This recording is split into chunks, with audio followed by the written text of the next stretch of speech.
Direito eleitoral para o ensino básico. Aula 1. Direito de participar.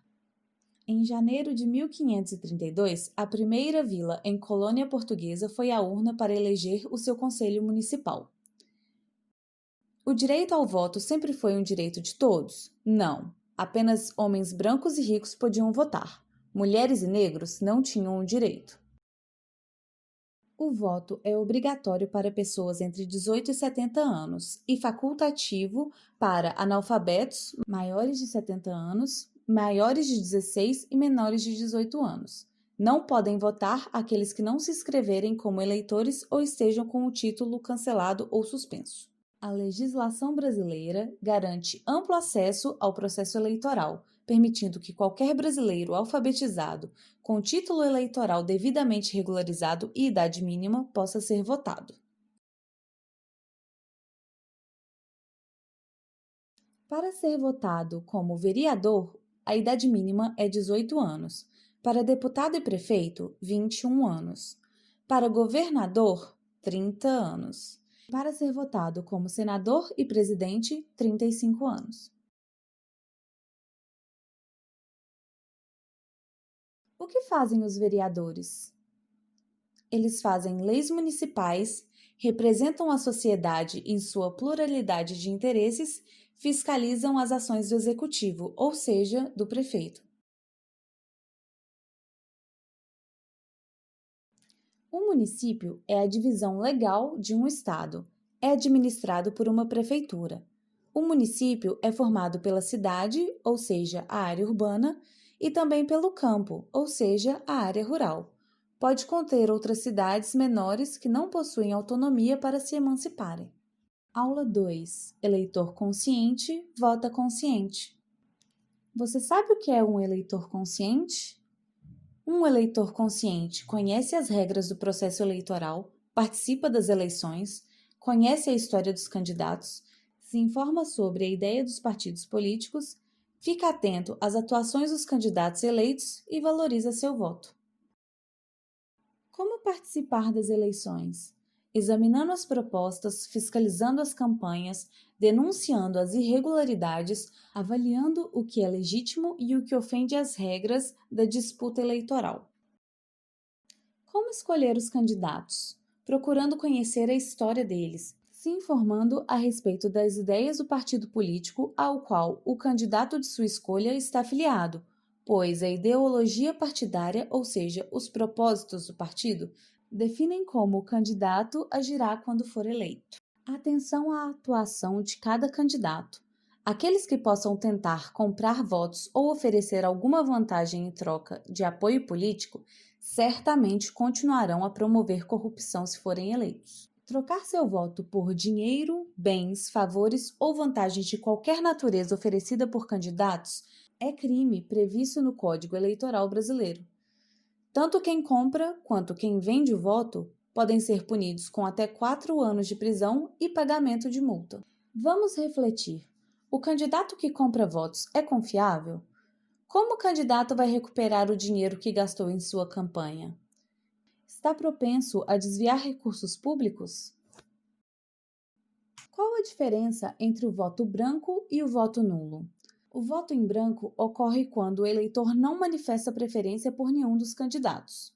E o voto nulo é aquele em que o eleitor deseja anular ou comete erro no momento da votação.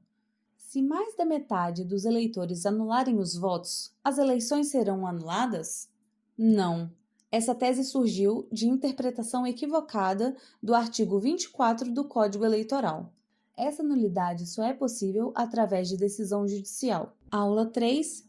Sistema eletrônico de votação. Já ouviu dizer que a urna eletrônica pode ser fraudada? Há alguma comprovação de que a urna eletrônica foi fraudada? Não.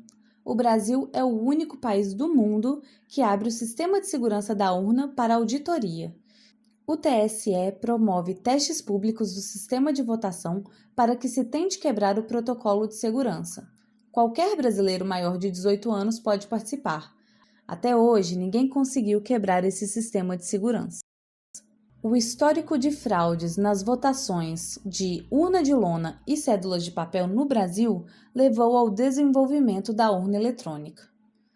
Esta retirou o fator humano da apuração das eleições, higienizou o processo a partir do momento em que acabou com a manipulação de cédulas que materializavam os votos. Apenas o Brasil usa urnas eletrônicas? Não, vários países utilizam esse sistema. De acordo com o site do TSE, mais de 30 países, mas em modelos diferentes do que o utilizado no Brasil. Contudo, devido ao alto custo da votação eletrônica, países que não possuem histórico de fraudes não consideram que exista justificativa para tal investimento. Como eu sei que ninguém vai alterar o meu voto durante a votação? A urna é um equipamento que funciona de forma isolada. Em nenhum momento são conectadas à internet. Em razão disso, não são vulneráveis a ataques externos, ou seja, hackers. Além disso, após serem preparadas para a eleição, recebem lacres físicos com marca d'água assinados pelo juiz e promotor eleitorais, responsáveis pela eleição na localidade. Antes do início da votação, os mesários emitem, para cada urna eletrônica, um relatório chamado zerésima, de zero, que contém a identificação da urna e indica que nela não há nenhum voto registrado. A biometria é um método tecnológico que permite reconhecer, verificar e identificar uma pessoa por meio de suas impressões digitais. Qual a vantagem do cadastramento biométrico? Segurança, prevenção de fraudes. As digitais de cada pessoa são únicas. Aula 4. Sistemas eleitorais. Sistemas eleitorais são técnicas definidas em lei. São mutáveis, o que significam que variam de acordo com o tempo e espaço. Dependem da forma de atuação da sociedade, de como seus componentes interagem e também dos conflitos sociais travados ao longo da história. E para que servem? Organizar a representação popular, organizar as eleições e conversão de votos em mandatos políticos com segurança, imparcialidade, de forma que a vontade popular manifestada nas urnas, dando legitimidade aos eleitos para exercerem seus mandatos. Devem também possibilitar que todos os grupos sociais, sem qualquer distinção, sejam representados, além de possibilitar a relação entre representantes e representados exista e seja forte. O significado da palavra democracia vem de demos, povo, e kratos, poder. Vivemos no Brasil, numa democracia representativa, o que significa que o povo delega o seu poder de decisão aos seus representantes. O sistema majoritário é usado para cargos de senadores, presidente da República e vice, governador e vice e prefeito e vice. É eleito o candidato que obtém a maioria dos votos válidos. Essa maioria pode ser absoluta, quando se elege no primeiro turno para cada cargo do Poder Executivo, ou simples, quando se elege o candidato para os cargos de presidente, governador e prefeitos que, no segundo turno, tenha puramente obtido mais votos que o segundo colocado. O sistema proporcional é usado para deputados federais, estaduais e distritais e vereadores. São computados os votos não apenas para os candidatos, mas também para os partidos políticos. É preciso saber o total de votos válidos para cada cargo e dividir esse valor pelo total de vagas existentes. O resultado se chama quociente eleitoral. Após, deve-se dividir o total de votos recebidos pelo partido pelo número obtido no quociente eleitoral. Esse resultado será o quociente partidário. Este representa o número de cadeiras que o partido terá direito a ocupar. No sistema proporcional, votar no candidato significa votar no partido. O eleitor deve, portanto, estar atento e se informar, inclusive, sobre os demais candidatos que concorrem na legenda formada pelo partido do candidato de sua preferência, tendo em vista que sua opção contribuirá para que eles também sejam eleitos. Se eu votar em um candidato, posso acabar elegendo outro? Sim, Se um candidato é muito votado, primeiramente os votos são computados para o partido. Como explicado, o número de votos que o partido obteve será dividido pelo número de votos total para cada cargo, quociente eleitoral. O resultado corresponderá ao número de vagas que o partido terá direito a ocupar, quociente partidário. Aula 5. Educação digital e cidadania.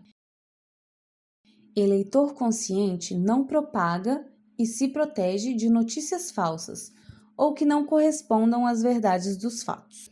Na era da internet, esse tipo de conteúdo se propaga com rapidez e tem seu impacto também ampliado. Quando a divulgação dessas notícias se dá por robôs, o dano é ainda maior, em razão da dimensão do alcance de tais máquinas. Como identificar uma notícia falsa nas redes sociais? Considerar a fonte da informação, não se ater apenas à chamada, considerar a história completa. Os autores da história existem? Buscar outras fontes. A notícia atual está no contexto certo? É piada? Aceito a notícia em razão de preconceito que tenho? Procure a opinião de especialistas. As fake news influenciam nas eleições? Sim.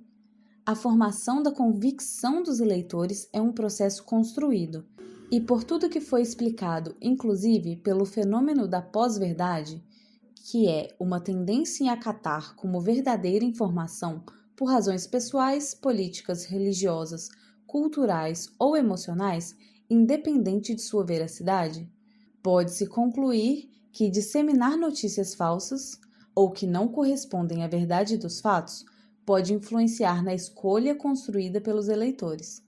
Deve-se atentar que todas as escolhas de representantes afetam a todos, portanto, o prejuízo trazido pelas fake news pode ter a dimensão coletiva de grande escala. Existem inúmeros sites para consulta, para debates e para participação no processo eleitoral. Existem também os canais oficiais para acompanhamento das ações dos candidatos.